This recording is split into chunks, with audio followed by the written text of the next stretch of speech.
Hello guys, welcome back to Gyani classes. आज के इस वीडियो लेक्चर में हम लोग बिहार बोर्ड में पूछे गए 2022 एंड 2023 के सारे क्वेश्चन का एनालिसिस करेंगे। लेकिन चैप्टर कौन सा? चैप्टर का नाम है बायोमोलेक्यूल्स। इस बायोमोलेक्यूल्स में बायो और केमिस्ट्री दोनों से रिलेटेड जो भी क्वेश्चन होंगे, मतलब बायो का ये क्वेश्चन नहीं है, नाम है वो केमिस्ट्री जो लिविंग में पाया जाता है उसको बायो केमिस्ट्री हम लोग कहते हैं।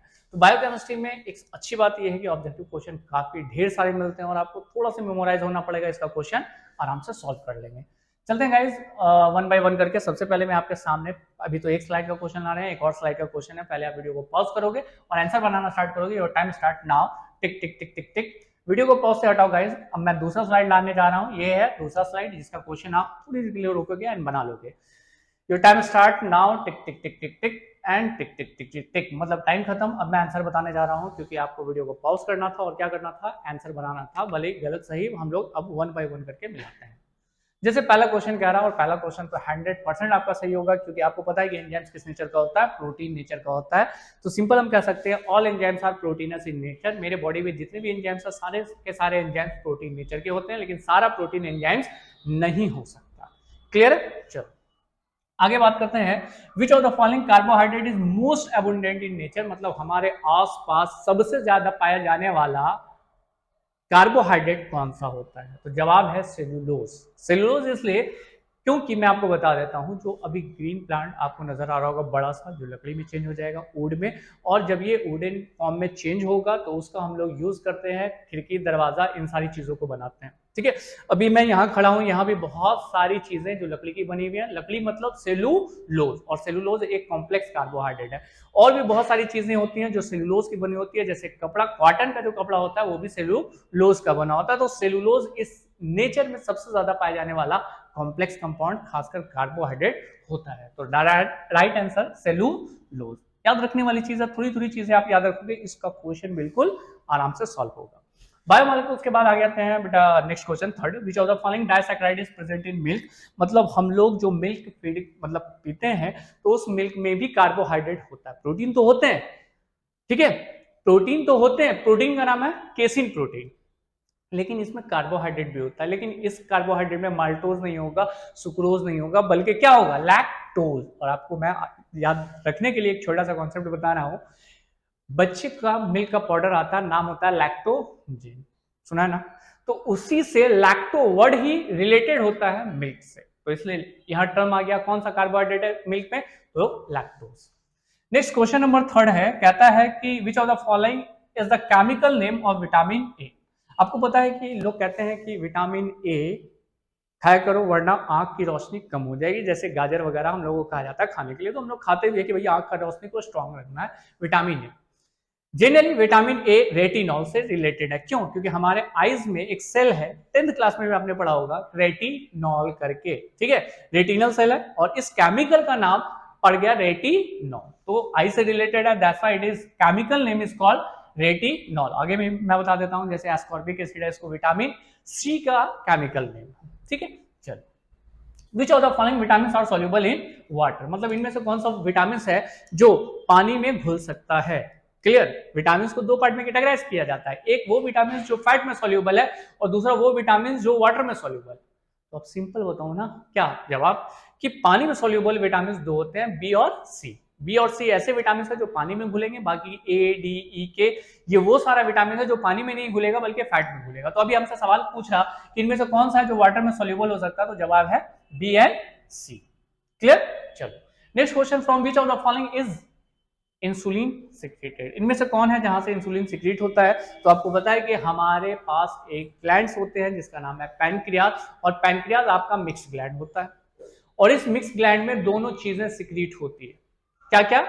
इन द सेंस कि ये इंसुलिन भी निकालता है और पैनक्रियाटिक जूस भी निकालता है, जो 2 in 1 काम करता है। 2 in 1 कहने का मतलब है कि हार्मोन्स का भी काम होता है इंसुलिन के द्वारा, बट डजंट मैटर, मैं बहुत ज्यादा ले रहा हूँ, छोटा टाइम लेते हैं। इंसुलिन कहां से सिक्रेट होगा? तो जवाब है पैनक्रियाज से, ठीक है। किससे? पैनक्रियाज से निकलता है इंसुलिन, और इंसुलिन हमारे बॉडीज के क्या ग्लूकोज को कंट्रोल करता है। जब यही कंट्रोल नहीं हो पाता है, इंसुलिन नहीं सिक्रेट हो पाता है, तो डायबिटीज हो जाता है। क्लियर? तो insulin is secreted from pancreas.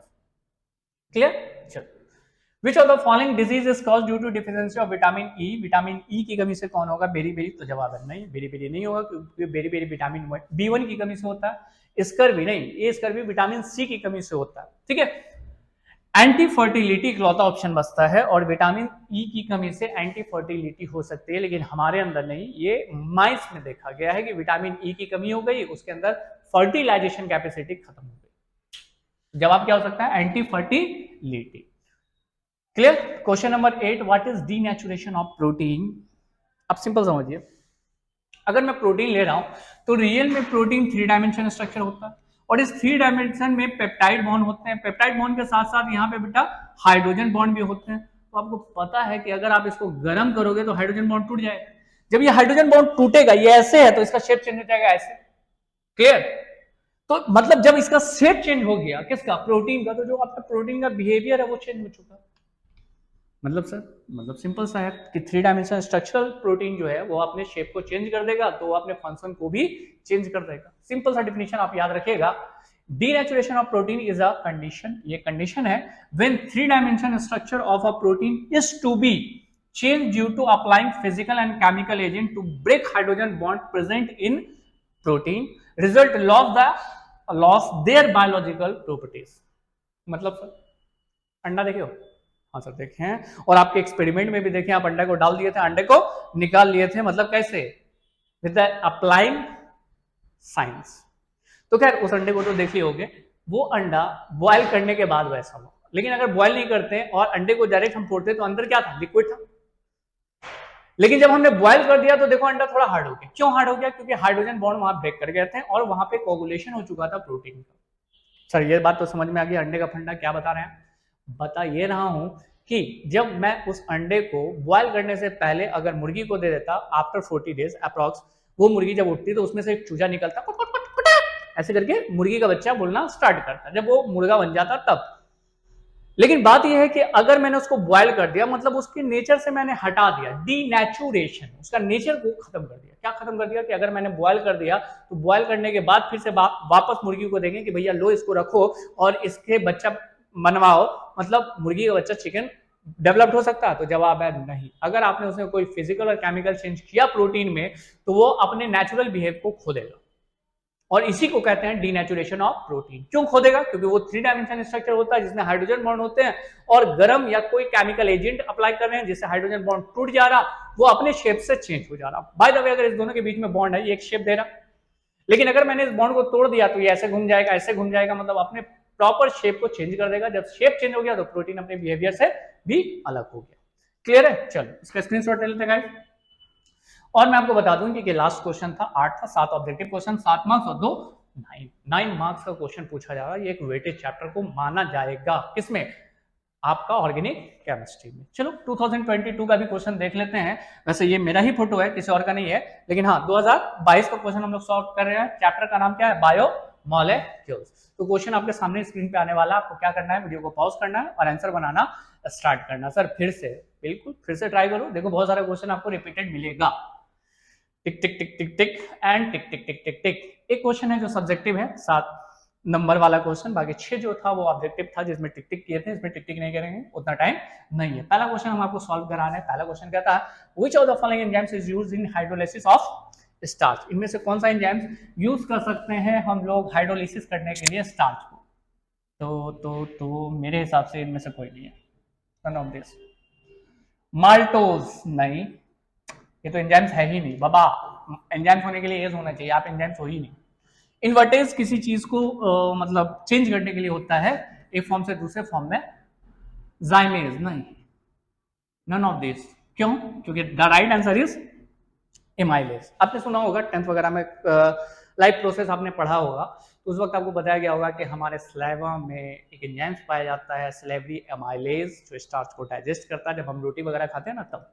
और एमाइलेज कहीं भी ऑप्शन में नहीं है, तो सर कहाँ सेलेक्ट करेंगे बेटा, 70 क्वेश्चन देगा, 70 में 35 बनाना है, तो ऐसे क्वेश्चन को छोड़ देना, ठीक है, माथा लगड़ने से कोई फायदा नहीं है। चलिए ऑप्शन ही सही नहीं है। अगला कैसा है, can sugar on hydrolysis gives which of the following. तो देखो अगर केन शुगर की आप बात करें तो केन शुगर का फॉर्मूला है C12H22O11 ऑन हाइड्रोलिसिस, मतलब वाटर के साथ रिएक्शन कीजिएगा तो क्या बनेगा C6H12O6 प्लस C6H12O6। मतलब एक मॉलिक्यूल्स आपका बनेगा बेटा ग्लूकोज और दूसरा मॉलिक्यूल्स हो जाएगा फ्रुक्टोज। तो एक मॉलिक्यूल्स ग्लूकोज और एक मॉलिक्यूल्स फ्रुक्टोज बनेगा कब, जब हाइड्रोलिसिस कराइएगा किसका, केन शुगर का। क्लियर। तो the right answer is C, simple. चलो इसका स्क्रीनशॉट भी ले लो, ले लिए।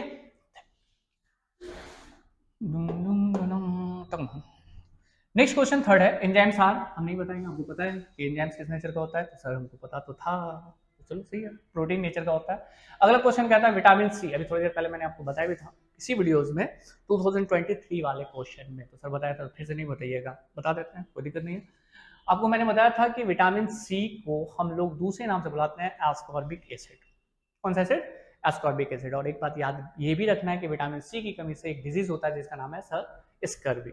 स्कर्वी में क्या होता है कि दांत से मतलब ब्लड आना स्टार्ट हो जाता है, मुंह गंदा स्मेल करेगा, इसलिए आप चाहते हो कि आपका मुंह गंदा स्मेल ना करे, इसलिए थोड़ा खट्टा खट्टा चीज खाते रहिए जिसमें विटामिन सी होता है। जैसे साइट्रिक एसिड मतलब नींबू होता है ना, लेमन, उसमें विटामिन सी पाया जाता है। The chemical name is called ascorbic acid, और विटामिन सी की कमी से होगा स्कर्वी।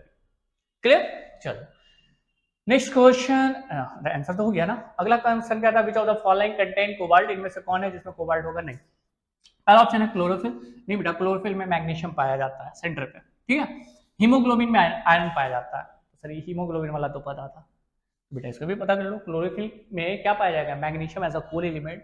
विटामिन सी नहीं, vitamin B12। The right answer is vitamin B12। B12 में आपका कोबाल्ट होगा एज अ क्या बोलते हैं, कोर एलिमेंट के फॉर्म में, ठीक है। तो ऐसे भी याद रखिए 1 2 3, और तीनों में याद क्या रखना, क्लोरोफिल में मैग्नीशियम, हीमोग्लोबिन में आयरन और विटामिन B12 में कोबाल्ट। क्लियर। अगला, magnesium is important components of which molecules. Magnesium किसका इंपॉर्टेंट रोल है, आप ही बताइए, मैं थोड़ा वेट कर लेता हूँ। Tick tick tick tick tick and tick tick tick tick tick, time खत्म। The right answer is chlorophyll. मैंने अभी जस्ट आपको बताया कि क्लोरोफिल में मैग्नीशियम पाया जाता है एज अ कोर एलिमेंट, और हीमोग्लोबिन में क्या पाया जाता है, आयरन। क्वेश्चन नंबर 7 आ गया, और क्वेश्चन नंबर 7 आपसे कह रहा है कि right the name of compound obtained by the complete hydrolysis of DNA. अगर डीएनए को हम तोड़ देते हैं तो हमें क्या क्या मिलेगा। चलिए तोड़ने से पहले हम जोड़ते हैं आपको, ये आपका डीएनए हो गया, हाँ सर, ये 3 प्राइम्स तो ये 5 प्राइम्स, और 3 का एंड आएगा तो क्या जाएगा 5, और नहीं ये 5 इधर आएगा और 3 इधर आएगा, इस दोनों के बीच में ये डीएनए आएगा, सही है। ये जो एक लाइनिंग है इसको हम लोग कहते हैं गाइस बेस पेयर, ये भी सही है सर। अब बेस पेयर को जो मैं बता रहा हूं, तो बेस पेयर में 4 इंपॉर्टेंट चीजें समझोगे। सबसे पहले कि ये फॉस्फेट से जुटा होता है। फॉस्फेट किससे जुटा होता है, शुगर, और शुगर किसी नाइट्रोजनस बेस के साथ जुटा है, एडेनिन थाइमिन के साथ, और फिर यहाँ शुगर होगा और ये क्या होगा, फॉस्फेट होगा।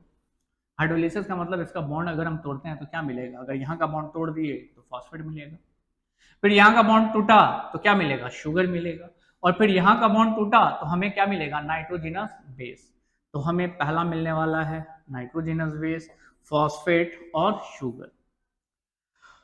पहला आपका हाइड्रोलिसिस करके मिलेगा फॉस्फेट ग्रुप, हाँ सर समझ गया। दूसरा मिलेगा शुगर, कौन, खाने वाला केन शुगर नहीं, इसका फॉर्मूला ही अलग होता है। और दूसरा 4 नाइट्रोजनस बेस होता है, कौन कौन, एडेनिन, दूसरा कौन, गुआनिन, तीसरा कौन, साइटोसिन, जो होगा वो मिलेगा, लेकिन इसी में से कोई, साइटोसिन एंड थायमिन। क्लियर। मतलब हाइड्रोलिसिस करके आपका नाइट्रोजनस बेस मिलेगा, शुगर मिलेगा और फॉस्फेट मिलेगा, मतलब 3 प्रोडक्ट मिलनी मिलेगा। कब, जब आप हाइड्रोलिसिस कीजिएगा, किसका सर करेंगे, तो डीएनए का। क्या कहता है उसको समझते हैं बेटा। Complete hydrolysis of DNA yield pentose sugar, मतलब सबसे पहले ये पेंटोज शुगर देगा, और पेंटोज शुगर का फॉर्मूला कुछ इस तरह से, स्ट्रक्चर इस तरह से बनता है जो एनसीईआरटी बुक में आपको दिख जाएगा, ठीक है। यहाँ कर देते हैं CHO, यहाँ H, यहाँ H 1 2 हाइड्रोक्सी है ना, H, यहाँ कौन हो गया H, और यहाँ कौन हो गया OH, फिर यहाँ हो गया H, और यहाँ कौन हो गया H2CH, सॉरी CH2, ठीक है। तो ये पेंटोज शुगर हो गया, जिसका नाम क्या है, beta D hydroxy 2 D hydroxy ribose, ये शुगर का फॉर्मूला होता है C5H10O4, जिसका नाम ये है, ठीक है, तो ये हमको मिलेगा। और बाकी चीज क्या मिलेगी, तो फॉस्फोरिक एसिड जिसका फॉर्मूला है H3PO4, लेकिन जनरली ये PO4 के फॉर्म में रहता है, लेकिन जब ये हाइड्रोलिसिस करेगा तो हाइड्रोजन गेन कर करके H3PO4 में चेंज हो जाएगा, मतलब हमें प्रोडक्ट में मिलेगा फॉस्फोरिक एसिड, ठीक है। और लास्टली है नाइट्रोजिनस बेस। आपको पता है कि इसके साथ नाइट्रोजनस बेस जुड़े होते हैं, जिसमें से 4 में से कोई भी हो सकता है, एडिनिन हो सकता है, गुआनिन हो सकता है, साइटोसिन हो सकता है और थायमिन हो सकता है। ये नाइट्रोजनस बेस में नाइट्रोजन होंगे और नाइट्रोजन के साथ कार्बन वगैरह जो भी जुड़ा होगा वो वही होगा, that is called nitrogenous bases. Clear? तो आपको ज्यादा कुछ नहीं करना है, मतलब एक मिनट सॉरी, आपको क्या करना है कि इसका स्क्रीनशॉट ले लेना है, बस इतनी बात लिखनी है, जो रहेगा आंसर लिखाएंगे। मतलब इसमें आपको नाइट्रोजनस बेस मिलेगा और कौन मिलेगा, फॉस्फोरिक एसिड मिलेगा, और क्या मिलेगा आपको, शुगर मिलेगा, पेंटोस शुगर। कब, जब आप डीएनए का हाइड्रोलाइसिस कीजिएगा, तो सर आरएनए का करेंगे, आरएनए का भी कीजिएगा तो सेम चीज मिलेगा, बस एक चीज चेंज हो जाएगा, एक चीज सिर्फ एक जगह पे चेंज करना है, वो क्या है कि आपको थायमीन की जगह पे लिखना है यूरेसिल। और ये जो मैंने आपको कहा कि 2-डिहाइड्रोक्सी राइबोज, यहां पे हो जाएगा राइबोज शुगर, राइबोज शुगर। 2-डिहाइड्रोक्सी राइबोज शुगर की जगह पे राइबोज शुगर डाल दीजिएगा और थायमीन की जगह पे यूरासिल डाल दीजिएगा, बस यही आंसर बन जाएगा, सेम चीज लिख दीजिएगा। बस डीएनए के अलावा अगर ऑप्शन में आ जाए कौन, आरएनए। क्या प्रोबेबिलिटी की इस बार आपसे सवाल ये पूछ दे, क्लियर? तो प्रोबेबिलिटी जो भी हो, पहले तो आप स्क्रीनशॉट ले लेंगे गाइस, ठीक है। स्क्रीनशॉट हो गया तो मतलब ये बायोमोलिक्यूल्स का भी चैप्टर हमारा खत्म हुआ। इंपॉर्टेंट क्वेश्चन हम लोग जस्ट मिल करके डिस्कस करेंगे, मतलब मैं आपको क्वेश्चन दूंगा इंपॉर्टेंट क्वेश्चन के ऊपर, और जिसका मैं आंसर वीडियोस भी बना करके आपको दूंगा। आज का वीडियो हमारा यही खत्म होता है। आज के लिए क्या होता है, थैंक यू एंड बाय।